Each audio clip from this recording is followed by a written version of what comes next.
butang i-level up na pud nato ang pagluto sa atong sausage para sa breakfast. Simple ra kayo ni siya. Mag-andam lang ta sa atong mga lamas, mag-chop lang ta og sibuyas na puti og sibuyas dahunan. Magsugod na din ta og luto, magbutang lang ta og baby oil og ang iyon na nato ibutang ang sibuyas na puti. Pero kung naamoy sibuyas Bombay, mauna inyong gamiton, walay magbuot ninyo. Isunod na pud nato butang ang ahos og gisa-gisahon na pud nato na siya taman mo gawas yang kahumot og i-follow up na din nato butang ang atong slice nga sausage.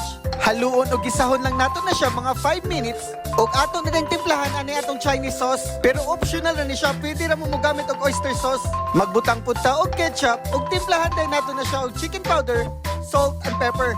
Gisahon na pud nato siya balik mga 3 minutes ug ato na din na siyang butangan sa atong soda. Sprite akong gigamit diri pero pwede ra pud Coke, kamo na bahala. I-simmer lang nato na siya sa medium luhit taman maluto ug mag-caramelize na gyud ang atong sauce. Kani goods na kaayo na. Finishingan din nato na siya chili flakes para pakapakagid ang baba sa mga buhing ba.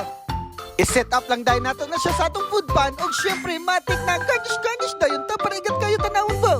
Turay, mao na siya tong entry sa tong breakfast na grabe kaayo kalami.